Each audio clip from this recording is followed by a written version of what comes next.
Hi friends, ಎಲ್ರಿಗೂ ನಮಸ್ಕಾರ. Excel trend ಪಿಕ್ YouTube ಚಾನಲ್ಗೆ ಸ್ವಾಗತ. ನಾನು ನಿಮ್ಮ ಕಾಶಿನಾಥ್.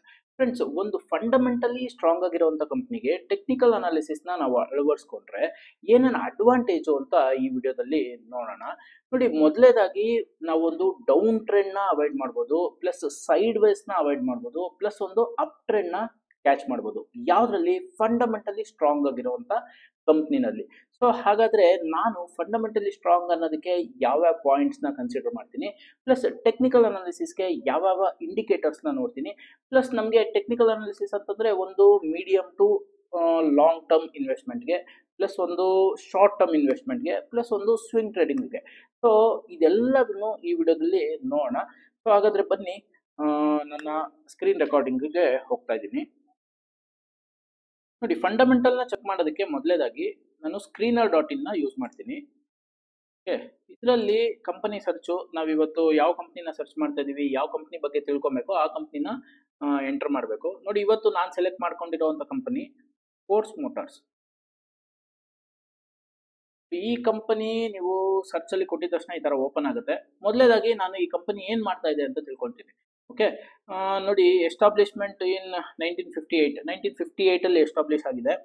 ನೆಕ್ಸ್ಟ್ 2005 ಈ ಕಂಪನಿ ಬಜಾಜ್ ಟೆಂಪೋ ಅಂತ ಇತ್ತು. ನೀವು ಕೇಳಿರ್ಬೋದು 307 407 ಅಂತ ಮೊದಲು ಬರ್ತಾ ಇತ್ತು, ಇವಾಗ ಇಲ್ಲ, ಅದು ಸ್ಟಾಪ್ ಆಗಿದೆ. ನೆಕ್ಸ್ಟ್ ಕೀ ಪಾಯಿಂಟ್ಸು, ಯಾವುದು ಇವ್ರದ್ದು ಮೇನ್ ಬಿಸ್ನೆಸ್ಸು ಅನ್ನೋದಕ್ಕೆ ರೀಡ್ ಮೋರ್ ಅಂತ ಕೊಟ್ಟಾಗ ಈ ಥರ ಓಪನ್ ಆಗುತ್ತೆ. ನೋಡಿ, ಇವ್ರದ್ದು main business light commercial vehicles, multi utility vehicles, small commercial vehicles ಮತ್ತು special vehicles, plus agriculture tractors ಅಷ್ಟೊಂದು ಇವ್ರದ್ದು ಎಕ್ಸಿಸ್ಟೆನ್ಸ್ ಇಲ್ಲ. ಇವ್ರದ್ದು ನೆಕ್ಸ್ಟ್ JV ಅಂದರೆ ಜಾಯಿಂಟ್ ವೆಂಚರ್ ಯಾರ ಜೊತೆ ಮಾಡ್ಕೊಂಡಿದ್ದಾರೆ ಅಂದರೆ ಜಾಯಿಂಟ್ ವೆಂಚರ್ ಬಿಸ್ನೆಸ್ ಕೂಡ ಇದೆ. Manufacture of engine and generators. So engine ಮತ್ತು ಜನರೇಟರ್ಸ್ನು ಇವರು ಮ್ಯಾನುಫ್ಯಾಕ್ಚರ್ ಮಾಡ್ತಾರೆ. ನೆಕ್ಸ್ಟ್ ಕೊಲಾಬ್ರೇಷನ್ಸು, ಯಾರ ಜೊತೆ ಕೊಲಾಬ್ರೇಟ್ ಆಗಿದೆ ನೋಡಿ, ಇದರಲ್ಲಿ ಒಳ್ಳೊಳ್ಳೆ ದೊಡ್ಡ ದೊಡ್ಡ ಕಂಪ್ನಿಗಳು ಇದೆ. BMW, Rolls Royce, ZF, Bosch. So ಇದನ್ನಂತೂ ನೀವು ಕೇಳಿರ್ತೀರ, BMW, ರೋಲ್ಸ್ ರಾಯ್ ಅಂತೂ ಕೇಳಿರ್ತೀರ. Till date, company has supplied over 1,50,000 engines and 1,40,000 axles for Mercedes-Benz. Mercedes-Benz ಗೆ ಇವರು 1,50,000 ಇಂಜಿನ್ ನ ಸಪ್ಲೈ ಮಾಡಿದ್ದಾರೆ, 1,40,000 ಆಕ್ಸೆಲ್ಸ್ ನ ಸಪ್ಲೈ ಮಾಡಿದ್ದಾರೆ. ನೆಕ್ಸ್ಟ್ 70,000 ಇಂಜಿನ್ಸ್ ನ BMW ಗೆ ಸಪ್ಲೈ ಮಾಡಿದ್ದಾರೆ. ಸೊ ಕಂಪನಿ ಏನ್ ಬಿಸ್ನೆಸ್ ಮಾಡ್ತಾ ಇದೆ, ಅದು ಇವತ್ತು ನಾಳೆ ಮುಚ್ಚೋಗೋ ಅಂತ ಬಿಸ್ನೆಸ್ ಅಂತೂ ಖಂಡಿತ ಅಲ್ಲ ಅಂತ ಇದು ನೋಡೋದ್ರಲ್ಲಿ ನಮ್ಗೆ ಗೊತ್ತಾಯ್ತು. ನೆಕ್ಸ್ಟ್ ಮಾರ್ಕೆಟ್ ಶೇರು, ಅಂದ್ರೆ ಇವ್ರದ್ದು ಮೇಜರ್ ಶೇರ್ ಮಾರ್ಕೆಟ್ ಅಲ್ಲಿ ಯಾವ್ದ್ರಲ್ಲಿದೆ ಅಂತಂದ್ರೆ 70% LCV ಸ್ಕೂಲ್ ಬಸ್ಸಸ್ ಅಲ್ಲಿ ಇದೆ. ಅಂದ್ರೆ ಸ್ಕೂಲ್ ಬಸ್ಸಸ್ ನೀವು ಇವ್ರದೇ ಜಾಸ್ತಿ ನೋಡ್ತೀರಾ ಅಂತ 70% ಇವ್ರದೇ ಶೇರ್ ಇದೆ. ಪ್ಲಸ್ ಆಂಬ್ಯುಲೆನ್ಸಸ್ ಅಲ್ಲೂ 70% ಇದೆ. ಅಂದ್ರೆ ಇದೆಲ್ಲಾನು ನಾವು ಯಾಕೆ ನೋಡ್ಬೇಕು ಅಂತಂದ್ರೆ ಒಂದು ಏನ್ ಮಾಡ್ತಾ ಇದೆ ಕಂಪನಿ ಅಂತ ತಿಳ್ಕೊಳ್ಳೋದಕ್ಕೆ ನೋಡ್ಬೇಕಾಗುತ್ತೆ. ನೆಕ್ಸ್ಟ್ ನ್ಯೂ ಪ್ರಾಡಕ್ಟ್, ಇವಾಗ ನ್ಯೂಲಿ ಒಂದು ಪ್ರಾಡಕ್ಟ್ ಅಂದ್ರೆ ಒಂದು ವೆಹಿಕಲ್ ನ ಇಂಟ್ರೊಡ್ಯೂಸ್ ಮಾಡಿದ್ದಾರೆ, ಅರ್ಬಾನಿಯಾ ಅಂತ. ನೀವೇನ್ ಟೆಂಪೋ ಟ್ರಾವೆಲರ್ ಅಂತ ನೋಡಿರ್ತೀರಾ, ಅದರ ನೆಕ್ಸ್ಟ್ ವರ್ಷನ್ ಇದು. ಪ್ಲಸ್ ಒಂದು ಮೋನೋ ಬಸ್ಸಸ್ನು ಇವರು ಇಂಟ್ರೊಡ್ಯೂಸ್ ಮಾಡಿದ್ದಾರೆ. ನೆಕ್ಸ್ಟ್ ಇವ್ರಿಗೆ ರೆವಿನ್ಯೂ ಎಲ್ಲಿಂದ ಬರ್ತಾ ಇದೆ ಅಂತಂದ್ರೆ ಕಮರ್ಷಿಯಲ್ ವೆಹಿಕಲ್ಸ್ ಇಂದ 48% ಬರ್ತಾ ಇದೆ, ಇಂಜಿನ್ಸ್ ಇಂದ 36% ಬರ್ತಾ ಇದೆ, ಪಾರ್ಟ್ಸ್ ಅಂಡ್ ಅಸೆಸರೀಸ್ ಇಂದ 7% ಬರ್ತಾ ಇದೆ, ಮ್ಯಾನುಫ್ಯಾಕ್ಚರಿಂಗ್ ಆಫ್ ಟ್ರ್ಯಾಕ್ಟರ್ಸ್ ಇಂದ ಬರೀ 3% ಬರ್ತಾ ಇದೆ. ಸೊ ಇದೆರಡನ್ನು ನಾವು ಬಿಟ್ರು almost 90% of the revenue commercial vehicles ಮತ್ತೆ ಇಂಜಿನ್ಸ್ ಇಂದಾನೆ ಬರ್ತಾ ಇದೆ. ಸೊ ಇದ್ರ ಬಗ್ಗೆ ಗೊತ್ತಾಯ್ತು ಅಂದ್ರೆ ಫೋರ್ಸ್ ಮೋಟಾರ್ಸ್ ಏನ್ ಮಾಡ್ತಾ ಇದೆ ಅಂತ. ನಮ್ಗೆ ಇಷ್ಟ ದಿನ ಗೊತ್ತಿದ್ದು ಅಂದ್ರೆ ಇದು ನೋಡ್ಲಿಲ್ಲ ಅಂತಂದ್ರೆ ನಮ್ಗೆ ಗೊತ್ತಾಗುವಂಥದ್ದು ಬರೀ ಇವ್ರದ್ದು ವೆಹಿಕಲ್ಸ್ ಇದೆ ಅಂತ. ಆದ್ರೆ BMW ಗೆ ಇವರು ಇಂಜಿನ್ ಸಪ್ಲೈ ಮಾಡ್ತಾ ಇದ್ದಾರೆ, Mercedes-Benz ಗೆ ಇವರು ಆಕ್ಸೆಲ್ಸ್ ಮತ್ತೆ ಇಂಜಿನ್ ಸಪ್ಲೈ ಮಾಡ್ತಾ ಇದ್ದಾರೆ ಅಂತ ಗೊತ್ತಿರಲ್ಲ. ಸೊ ಹಾಗಾಗಿ ಇದನ್ನ ನೋಡಿದಾಗ ನಮ್ಗೆ ಏನ್ ಮಾಡ್ತಾ ಇದ್ದಾರೆ ಅಂತ ಗೊತ್ತಾಗುತ್ತೆ. ಸೊ ನೆಕ್ಸ್ಟ್ ಫಂಡಮೆಂಟಲ್ಸ್ ಬರೋಣ. ಅಂದ್ರೆ ಒಂದು ಏನು ನಾವು ROE, ROCE, PE ಇದನ್ನೆಲ್ಲ ಹೇಳ್ತೀವಲ್ಲ, ಇದ್ರಲ್ಲಿ ನಾನು ಮೇಜರ್ ಆಗಿ ನೋಡೋ ಅಂಥದ್ದು ಏನು ಅಂತಂದ್ರೆ ROE ಇವ್ರದ್ದು 18.8% ಇದೆ. ಸೊ ಇಂಡಸ್ಟ್ರಿ ಎಕ್ಸ್ಪರ್ಟ್ಸ್ ಪ್ರಕಾರ 15% ಮೇಲ್ಗಡೆ ಇತ್ತು ಅಂತಂದ್ರೆ ಫಂಡಮೆಂಟಲ್ಲಿ ಇದನ್ನ ನಾವು ಕನ್ಸಿಡರ್ ಮಾಡ್ಬೋದು ಒಳ್ಳೆ ಕಂಪನಿ ಅಂತ. ಸೊ ನಾನು 12ರಿಂದ ಎಬೋ ಯಾವುದೇ ಇದ್ರೂ ಇದನ್ನ ಕನ್ಸಿಡರ್ ಮಾಡ್ತೀನಿ. ಇದ್ರದ್ದು 18.8% ಇದೆ. ಓಕೆನಾ. ಸೊ ನಾವು ಟೆಕ್ನಿಕಲಿ ಮೇಜರ್ ಆಗಿ ನೋಡೋದ್ರಿಂದ ಫಂಡಮೆಂಟಲಿ ಪ್ರತಿಯೊಂದನ್ನು ಚೆಕ್ ಮಾಡಕ್ ಹೋಗಲ್ಲ. ಯಾಕೆಂತಂದ್ರೆ ಒಂದಿದ್ರೆ ಒಂದಿರಲ್ಲ, ಒಂದಿದ್ರೆ ಒಂದ್ ಮ್ಯಾಚ್ ಆಗಲ್ಲ. ಸೊ ಹಂಗಾಗಿ ಟೆಕ್ನಿಕಲಿ ಬ್ರೇಕ್ಔಟ್ ನಾವು ಮೇಜರ್ ಆಗಿ ನೋಡೋದ್ರಿಂದ ಫಂಡಮೆಂಟಲಿ ಏನೇನು ನೋಡ್ಬೇಕು ಸಿಂಪಲ್ ಆಗಿ ಅದನ್ನ ಮಾತ್ರ ನೋಡಿ, ಟೆಕ್ನಿಕಲಿ ಬ್ರೇಕ್ಔಟ್ ಆದಾಗ ಅದನ್ನ ನಾವು ವಾಚ್ ಲಿಸ್ಟ್ ಅಲ್ಲಿ ಇಟ್ಕೊಂಡು ಬೈ ಮಾಡ್ತೀವಿ. ಇದು ನಮ್ಮ ಕಾನ್ಸೆಪ್ಟ್. ನೆಕ್ಸ್ಟ್ ಪಿಯರ್ಸ್ ಅಂದ್ರೆ ಯಾರ ಜೊತೆ ಇವರು ಕಾಂಪಿಟೇಟ್ ಮಾಡ್ತಾ ಇದ್ದಾರೆ ಅಂತ ನೋಡಿ. ಇದರಲ್ಲಿ ನಾಲ್ಕನೇದು ಟಾಟಾ ಮೋಟಾರ್ಸ್ ಫಸ್ಟ್ ಇದೆ. ಯಾಕೆ ಇದು ಟಾಟಾ ಮೋಟಾರ್ಸ್ ಮೊದಲೇ ಫಸ್ಟ್ ತೋರಿಸ್ತಾ ಇದ್ದಾರೆ ಅಂತಂದ್ರೆ ಮಾರ್ಕೆಟ್ ಕ್ಯಾಪ್ ಪ್ರಕಾರ ಫಸ್ಟ್ ತೋರಿಸ್ತಾ ಇದ್ದಾರೆ. ಫೋರ್ಸ್ ಮೋಟಾರ್ಸ್ ಫೋರ್ತ್ ಕಂಪನಿ ಯಾವ್ದ್ರಲ್ಲಿ ಅಂತಂದ್ರೆ ಮಾರ್ಕೆಟ್ ಕ್ಯಾಪ್ ಅಲ್ಲಿ. ನೋಡಿ ಇಲ್ಲಿ ಆಂಬುಲೆನ್ಸ್ ಮತ್ತೆ ಸ್ಕೂಲ್ ಬಸ್ಸಸ್ ಇವ್ರದ್ದು ಶೇರಿಂಗ್ 70% ಇರ್ಬೋದು ಮಾರ್ಕೆಟ್ ಅಲ್ಲಿ. ಆದ್ರೆ ಶೇರ್ಸ್ ಅಂದ್ರೆ ಮಾರ್ಕೆಟ್ ಅಲ್ಲಿ ಲಿಸ್ಟಿಂಗ್ ಪ್ರಕಾರ ಮಾರ್ಕೆಟ್ ಕ್ಯಾಪ್ ಇವ್ರದ್ದು ಕಡಿಮೆ ಇದೆ, ಹಂಗಾಗಿ ನಾಲ್ಕನೇದು ಅಂತ ತೋರಿಸ್ತಾ ಇದ್ದಾರೆ. ಸೊ ನಾಲ್ಕನೇದು ಅಂತ ತೋರಿಸಿದ ತಕ್ಷಣ ಈ ಕಂಪನಿ ಫಂಡಮೆಂಟಲಿ ಸ್ಟ್ರಾಂಗ್ ಇಲ್ಲ, ಚೆನ್ನಾಗಿಲ್ಲ ಅಂತ ಅನ್ಕೊಂಬೇಡಿ. ಇದು ರಾಂಗ್ ಅಸಂಪ್ಷನ್. ಅಂದ್ರೆ ನಾಲ್ಕನೇದು, ಐದನೇದು, ಆರನೇದು ಆಗ್ಬಿಟ್ರೆ ಈ ಕಂಪನಿ ಚೆನ್ನಾಗಿಲ್ಲ ಅಂತ ಹೇಳ್ತಾರೆ ತುಂಬಾ ಜನ. ಇದು ರಾಂಗ್ ಅಸಂಪ್ಷನ್ ಅಲ್ಲ ಅದು. ಸೊ ಇದು ಮಾರ್ಕೆಟ್ ಕ್ಯಾಪ್ ಅಲ್ಲಿ ಕಡಿಮೆ ಇರ್ಬೋದು, ಆದ್ರೆ ಆ ಕಂಪನಿ ಏನ್ ಬಿಸ್ನೆಸ್ ಮಾಡ್ತಾ ಇದೆ ಅದು ಚೆನ್ನಾಗೇ ಮಾಡ್ತಾ ಇರುತ್ತೆ ಅಂತ ನಮ್ಗೆ ಆಲ್ರೆಡಿ ಇವಾಗ ಗೊತ್ತಾಯ್ತು, ಯಾವಾಗ ನಾವು ಕಂಪನಿ ಬಗ್ಗೆ ನೋಡಿದಾಗ. Next quarterly results. ಅಂದ್ರೆ ಕಂಪನಿ ಕ್ವಾರ್ಟರ್ಲಿ ರಿಸಲ್ಟ್ಸ್ ಯಾಕೆ ನೋಡ್ಬೇಕು ನಾವು? ಪ್ರಾಫಿಟ್ ಮಾಡ್ತಾ ಇದೆಯಾ, ಲಾಸ್ ಮಾಡ್ಕೊಳ್ತಾ ಇದೆಯಾ, ಪ್ರಾಫಿಟ್ ಮಾಡ್ತಾ ಇದೆಯಾ, ಲಾಸ್ ಮಾಡ್ಕೊಳ್ತಾ ಇದೆಯಾ ಅನ್ನೋದಕ್ಕೆ. ನೋಡಿ ಇಲ್ಲಿ quarterly results. Net profit December 2021 ಅಲ್ಲಿ ಮೈನಸ್ ಅಲ್ಲಿ ಇತ್ತು, 2022 ನಲ್ಲೂ ಮೈನಸ್ ಅಲ್ಲಿ ಇತ್ತು. ಅದಾದ್ಮೇಲೆ ಇಲ್ಲೊಂದ್ಸಲಿ -16 ಕೋಟಿ ಇದ್ದಿದ್ದು ಸಡನ್ ಆಗಿ 147 ಕೋಟಿ ಪ್ರಾಫಿಟ್ ಬಂತು. ಅದಾದ್ಮೇಲೆ ಕಂಟಿನ್ಯೂಸ್ ಆಗಿ ಪ್ರಾಫಿಟ್ ಅಲ್ಲೇ ಇದೆ.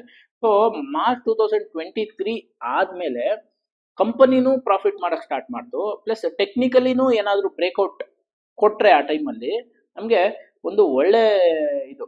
ಯಾಕಂದ್ರೆ ಕಂಪನಿ ಒಂದು 4-5 ಕ್ವಾರ್ಟರ್ ಇಂದ ಮೈನಸ್ ಅಂದ್ರೆ ಲಾಸ್ ಮಾಡ್ಕೊಳ್ತಾ ಇತ್ತು. ಅದಾದ್ಮೇಲೆ ಪ್ರಾಫಿಟ್ ಮಾಡ್ತು, ಟೆಕ್ನಿಕಲಿ ಬ್ರೇಕ್ಔಟ್ ಕೊಟ್ಟಿದ್ರೆ ಗುಡ್ ಸೈನ್ಸ್. ನೆಕ್ಸ್ಟ್ ಇನ್ವೆಸ್ಟರ್ಸ್ ಅಂತೂ ನಾನು ಮೇಜರ್ ಆಗಿ ನೋಡ್ತೀನಿ. ಯಾಕೆ ಅಂತಂದ್ರೆ ಪಬ್ಲಿಕ್ ರೇಷಿಯೋ, ಪಬ್ಲಿಕ್ ಇನ್ವೆಸ್ಟ್ಮೆಂಟ್ ಯಾವಾಗಲೂ ಒಂದು ಕಂಪ್ನಿನಲ್ಲಿ 50% ಗಿಂತ ಕಡಿಮೆ ಇರಬೇಕು. ಇದರಲ್ಲಿ ಪಬ್ಲಿಕ್ ಇನ್ವೆಸ್ಟ್ಮೆಂಟ್ 29% ಇದೆ, ಪ್ರಮೋಟರ್ಸ್ 61% ಇದ್ದಾರೆ, FIIs 8% ಇದ್ದಾರೆ, DIIs 1% ಇದ್ದಾರೆ. ಸೊ ಫಂಡಮೆಂಟಲಿ ಸ್ಟ್ರಾಂಗ್ ಇದೆ. ಸೊ ಇದನ್ನ ನೋಡಿದ್ದಾದ್ಮೇಲೆ ನನಗೆ ಇವಾಗ ಗೊತ್ತಾಗ್ತಾ ಇರೋದು ಇವ್ರ ಹತ್ರ ಇರುವಂತ ಬಿಸ್ನೆಸ್ ಸ್ಟ್ರಾಂಗ್ ಇದೆ, ಪ್ಲಸ್ ಕಂಪನಿ ಪ್ರಾಫಿಟ್ ಅಲ್ಲಿದೆ, plus investor holding, share holding pattern ಚೆನ್ನಾಗಿದೆ. ಸೊ ಹಿಂಗನ್ಬಿಟ್ಟು ನಾನು ಇವಾಗ ಸಡನ್ ಆಗಿ ಇದಕ್ಕೆ ಇನ್ವೆಸ್ಟ್ಮೆಂಟ್ ಮಾಡ್ಬಿಡ್ಬೇಕಾ ಅಂತಂದ್ರೆ ನೋಡಿ, ಡೈರೆಕ್ಟ್ ಆಗಿ ಇನ್ವೆಸ್ಟ್ಮೆಂಟ್ ಮಾಡ್ಬಿಟ್ರೆ ಏನಾಗುತ್ತೆ ಅಂತ ಚಾರ್ಟ್ಸ್ ಅಲ್ಲಿ ತೋರಿಸ್ತೀನಿ. ನೋಡಿ ಈ ಟೈಮಲ್ಲಿ ನಾವು ಚೆಕ್ ಮಾಡಿದ್ವಿ ಅಂತ ಇಟ್ಕೋಣ, ಇದೇ ಫಂಡಮೆಂಟಲ್ಸ್ ನ ಈ ಟೈಮಲ್ಲಿ ಚೆಕ್ ಮಾಡಿದ್ವಿ ಅಂತ ಇಟ್ಕೋಣ 2017 ಅಲ್ಲಿ. ಓಕೆ, ಈಗ ಯೂಶಲಿ ಏನಾಗುತ್ತೆ, ಇಲ್ಲಿ ಚೆಕ್ ಮಾಡಿದಾದ್ಮೇಲೆ ಇಲ್ಲಿಂದ ಕಂಪನಿ ಪ್ರೈಸು, ಶೇರ್ ಪ್ರೈಸು ನೋಡಿ ಇಲ್ಲಿ ಬಿತ್ತು ಅಂತಂದ್ರೆ ಆಲ್ಮೋಸ್ಟ್ ಎಷ್ಟು ಪರ್ಸೆಂಟ್ ಬಿದ್ದಿದೆ? ಆಲ್ಮೋಸ್ಟ್ 46%, ಇಲ್ಲ ಆಲ್ಮೋಸ್ಟ್ 90% ಇಲ್ಲಿಂದ ಇಲ್ಲಿ ಬಿತ್ತು. ಇಲ್ಲಿಂದ ಇಲ್ಲಿಗೆ ಅಂತ ತಗೊಂಡ್ರು 56%. ನೋಡಿ ಇಲ್ಲಿ ಗೊತ್ತಾಗುತ್ತೆ ನಮ್ಗೆ, ಇಲ್ಲಿ ತೋರಿಸ್ತಾ ಇದೆ ಎಷ್ಟು ಪರ್ಸೆಂಟ್ ಬಿದ್ದಿದೆ ಟಾಪ್ ಇಂದ ಅಂತ. ಇಲ್ಲಿ ನಾವೇನಾದ್ರೂ ಇಲ್ಲಿ ನೋಡಿ, ಇಲ್ಲಿಗೆ ಬ್ರೇಕ್ ಮಾಡ್ತೀನಿ. ಯಾಕೆ ಇವಾಗ ಇದರ ಎಕ್ಸಾಂಪಲ್ ಇವಾಗ ತೋರಿಸ್ತಾ ಇದ್ದೀನಿ ಅಂತಂದ್ರೆ, ತುಂಬಾ ಕಂಪ್ನಿಗಳು ಈಗಿನ ಸಿಚುವೇಶನ್ ಅಲ್ಲಿ ಮೇಲಕ್ಕೆ ಹೋಗಿ ಇಲ್ಲಿಂದ ಈ ಲೆವೆಲ್ ಬಂದಿದೆ. ಈಗ 40%, 50% ಫಂಡಮೆಂಟಲಿ ಸ್ಟ್ರಾಂಗ್ ಆಗಿರುವಂತ ಎಷ್ಟೊಂದು ಕಂಪ್ನಿಗಳು ಇವಾಗ ಡೌನ್ ಬಂದಿದೆ. ಸೊ ನೀವೆಲ್ಲ ಏನು ಅಂತಂದ್ರೆ ಇಲ್ಲಿ ಬೈ ಮಾಡ್ಬಿಡ್ಲಾ ಅಂತ ಯೋಚನೆ ಮಾಡ್ತಾ ಇರ್ತೀರಾ. ಸೊ ಹಾಗಾಗಿನೇ ಒಂದು ಐಡಿಯಾ ಅಂದ್ರೆ ಒಂದು ಸಪೋರ್ಟ್ ನ ಕೊಡೋಣ. ಸೊ ಇದು ನೀವು ಇಲ್ಲೇನಾದ್ರು ಬೈ ಮಾಡಿದ್ರೆ ಏನಾಗ್ಬೋದು, ಅಥವಾ ಬ್ರೇಕ್ಔಟ್ ಆದಾಗ ಬೈ ಮಾಡಿದ್ರೆ ಏನಾಗ್ಬೋದು ಅನ್ನೋ ರೀಸನ್ಗೆ ಈ ವಿಡಿಯೋನ ನಾನು ಮಾಡ್ತಾ ಇದ್ದೀನಿ. ಸೊ ನಿಮ್ಗೆ ಈ ವಿಡಿಯೋ ಇಷ್ಟ ಆಯ್ತು ಪ್ಲಸ್ ಇನ್ಫಾರ್ಮೇಟಿವ್ ಅಂತ ಅನ್ನಿಸ್ತಾ ಇದೆ ಅಂತಂದ್ರೆ ದಯವಿಟ್ಟು ನಿಮ್ಮ ಫ್ಯಾಮಿಲಿ ಮತ್ತು ಫ್ರೆಂಡ್ಸ್ ಗ್ರೂಪಲ್ಲಿ ಶೇರ್ ಮಾಡಿ. ಆದಷ್ಟು ನನ್ನ ಚಾನಲ್ಗೆ ಸಬ್ಸ್ಕ್ರೈಬ್ ಆಗಿ ಲೈಕ್ ಮಾಡಿ ಅಂತ ಹೇಳ್ತಾ ಕಂಟಿನ್ಯೂ ಮಾಡ್ತಾ ಇದ್ದೀನಿ. ನೋಡಿ ಇಲ್ಲಿ ನಾವು ನೋಡಿರ್ತೀವಿ, ಇಲ್ಲಿಂದ ಇಲ್ಲಿಗೆ ಬಿತ್ತು ಎಷ್ಟು ಪರ್ಸೆಂಟು? 59% ಬಿತ್ತು. ಸೊ ಯೂಶಲಿ ಪಬ್ಲಿಕ್ ಅಥವಾ ರಿಟೈಲರ್ ಯೋಚನೆ ಮಾಡೋದು ಹೆಂಗೆ ಅಂತಂದ್ರೆ, ಟಾಪ್ ಇಂದ 50% ಬಿದ್ದಿದೆ, ಮತ್ತೆ ಅಲ್ಲಿಗೆ ಹೋದ್ರೆ ನಂಗೆ 100% ಪ್ರಾಫಿಟ್ ಆಗ್ಬಿಡುತ್ತೆ, ಬೈ ಮಾಡೋಣ ಅಂತ ಯೋಚನೆ ಮಾಡ್ತಾರೆ. ಯಾಕೆ ಅಂತಂದ್ರೆ ಫಂಡಮೆಂಟಲಿ ಸ್ಟ್ರಾಂಗ್ ಇದೆ. ಫಂಡಮೆಂಟಲ್ ನನಗೆ ಗೊತ್ತು, ಇದು TT ವೆಹಿಕಲ್ಸ್ ನೋಡಿದ್ದೀನಿ, ಇವ್ರದ್ದು ಆಂಬುಲೆನ್ಸ್ ನೋಡಿದ್ದೀನಿ, ಇವರು ಏನೋ BMW ಸಪ್ಲೈ ಮಾಡ್ತಾ ಇದ್ದಾರೆ, ಇಂಜಿನ್ಸ್ ಮಾಡ್ತಾ ಇದ್ದಾರೆ, ಇದನ್ನೆಲ್ಲ ತಿಳ್ಕೊಂಬಿಟ್ಟಿರ್ತಾರೆ. ಸೊ ಆದ್ರೆ ಪ್ರೈಸ್ಗೂ ಅದಕ್ಕೂ ಅಷ್ಟು ಅಂದ್ರೆ ಮಾರ್ಕೆಟ್ ಅಲ್ಲಿ ಅಷ್ಟು ಡೈರೆಕ್ಟ್ ರಿಲೇಟೆಡ್ ಇರಲ್ಲ. ಯಾಕೆ ಅಂತಂದ್ರೆ ಮಾರ್ಕೆಟ್ ವರ್ಕ್ ಆಗೋದು ಡಿಮ್ಯಾಂಡ್ ಮತ್ತೆ ಸಪ್ಲೈ ಮೇಲೆ. ಇಲ್ಲಿಂದ ಇಲ್ಲಿ ಬಿದ್ದಾಗ ನೀವೇನಾದ್ರೂ ಬೈ ಮಾಡ್ಬಿಟ್ರೆ ಏನಾಗುತ್ತೆ ನೆಕ್ಸ್ಟ್ ಅಂತಂದ್ರೆ,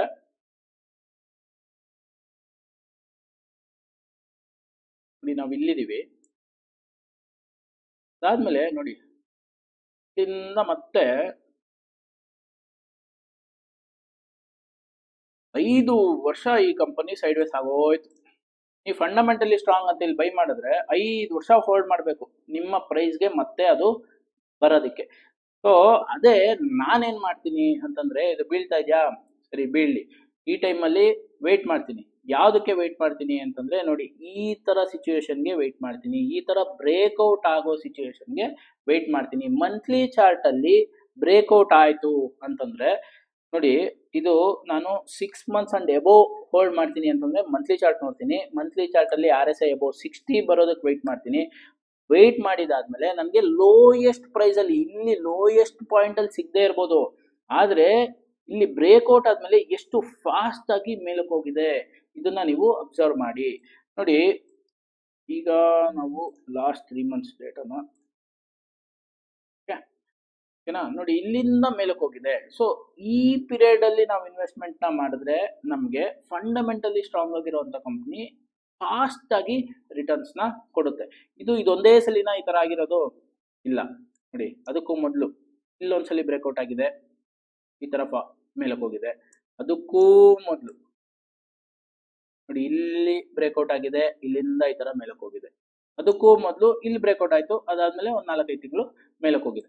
ಸೊ ಹಂಗೆ ಫಂಡಮೆಂಟಲಿ ಸ್ಟ್ರಾಂಗ್ ಆಗಿರುವಂತ ಕಂಪ್ನಿಗೆ ನೀವು ಟೆಕ್ನಿಕಲಿ ಬ್ರೇಕ್ಔಟ್ ಆದಾಗ ಒಂದು ಎಂಟ್ರಿ ಪ್ರೈಸ್ ಗೊತ್ತಿರಬೇಕು, ಒಂದು ಸ್ಟಾಪ್ ಲಾಸ್ ಗೊತ್ತಿರಬೇಕು, ಪ್ಲಸ್ ಟಾರ್ಗೆಟ್ಸ್ ಏನು ಅಂತ ಗೊತ್ತಿರಬೇಕು, ಪ್ಲಸ್ ಎಕ್ಸಿಟ್ ಯಾಕೆ ಇಂಪಾರ್ಟೆಂಟ್ ಅಂತಂದ್ರೆ ನೋಡಿ, ಈ ಟೈಮಲ್ಲಿ ಇಲ್ಲಿ ಬ್ರೇಕ್ಔಟ್ ಏನೋ ಆಯ್ತು, ಒಂದು 3-4 ತಿಂಗಳ ಮೇಲೆ ಹೋಯ್ತು, ಆಮೇಲೆ ಡೌನ್ ಬರಕ್ ಸ್ಟಾರ್ಟ್ ಆಗುತ್ತೆ. ಇಲ್ಲಿ ಎಕ್ಸಿಟ್ ಗೊತ್ತಿಲ್ಲ ಅಂತಂದ್ರೆ ಮತ್ತೆ ಸಿಕ್ಕಾಕೊಂಡ್ಬಿಡ್ತೀವಿ.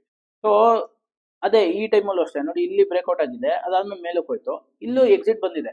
ಸೊ ಎಕ್ಸಿಟ್ ರೂಲ್ ಗೊತ್ತಿಲ್ಲ ಅಂತಂದ್ರೆ ನೋಡಿ ಮತ್ತೆ ಡೌನ್ ಬಂದ್ಬಿಡುತ್ತೆ. ನೋಡಿ ಇಲ್ಲಿ ಬ್ರೇಕ್ಔಟ್ ಆಯ್ತು, ಮೇಲಕ್ಕೆ ಹೋಗ್ತಾನೆ ಇದೆ, ಇಲ್ಲೊಂದ್ ಕಡೆ ಎಕ್ಸಿಟ್ ಕೊಟ್ಟಿರುತ್ತೆ, ಅದಾದ್ಮೇಲೆ ಡೌನ್ ಆಯ್ತು. ಅದೇ ತರ ಈಗ ಕರೆಂಟ್ ಸಿನಾರಿಯೋನಲ್ಲೂ ಇಲ್ಲಿ ಎಕ್ಸಿಟ್ ನ ಕೊಟ್ಟಿದೆ. ಎಕ್ಸಿಟ್ ರೂಲ್ ಏನು ಅಂತ ಗೊತ್ತಾಗಬೇಕು ಅಂತಂದ್ರೆ ನಮ್ಮ ಟ್ರೈನಿಂಗ್ ಸೆಷನ್ಗೆ ನೀವು ಬಂದ್ರೆ ಕಂಪ್ಲೀಟ್ ಆಗಿ ನೀವು ಎಂಟ್ರಿ ಯಾವಾಗ ಮಾಡಬೇಕು, ಸ್ಟಾಪ್ ಲಾಸ್ ಏನು, ಟಾರ್ಗೆಟ್ಸ್ ಏನು, ಎಕ್ಸಿಟ್ ಏನು, ಇದೆಲ್ಲದನ್ನು ಕಂಪ್ಲೀಟ್ ಆಗಿ ತಿಳ್ಕೊಬಹುದು. ಮತ್ತೆ ಇನ್ನೊಂದೇನು ಅಂತಂದ್ರೆ, ಇಲ್ಲಪ್ಪ ನಾನು 6 months ಎಲ್ಲ ಹೋಲ್ಡ್ ಮಾಡೋ ಕೆಪಾಸಿಟಿ ಇಲ್ಲ, ನನಗೆ ಒಂದು 3 months ಅಲ್ಲಿ ಒಂದು 15-20% ಬರಬೇಕು, ಅಥವಾ ಒಂದು 3 months ಅಲ್ಲಿ ನಾನೊಂದು ಅಪ್ ಟ್ರೆಂಡ್ ನ ಕ್ಯಾಚ್ ಮಾಡಬೇಕು, ಇಲ್ಲ ನಾನು ಸ್ವಿಂಗ್ ಟ್ರೇಡ್ ನ ಮಾಡಬೇಕು ಅಂತಂದ್ರೆ ನೋಡಿ, ಡ್ರೀಮ್ ಪೀರಿಯಡ್ ಯಾವುದು ಒಂದು ಸ್ಟಾಕ್ಗೆ ಅಂತಂದ್ರೆ ನೋಡಿ, ಇಲ್ಲಿ ಸ್ಟಾರ್ಟ್ ಆಗಿರುವಂತದ್ದು ಇಲ್ಲಿಂದ ಎಕ್ಸಿಟ್ ಬರೋವರೆಗೂ ಇದು ಡ್ರೀಮ್ ಪೀರಿಯಡ್ ಇರುತ್ತೆ ಸ್ಟಾಕು, ಇಲ್ಲಿಂದ ಇಲ್ಲಿಗೆ. ಈ ಟೈಮಲ್ಲಿ ನಾವು ಶಾರ್ಟ್ ಟರ್ಮ್ ಟ್ರೇಡ್ಸ್ ನ ವೀಕ್ಲಿ ಚಾರ್ಟ್ ನ ಯೂಸ್ ಮಾಡಿಕೊಂಡು ತಗೋಬಹುದು.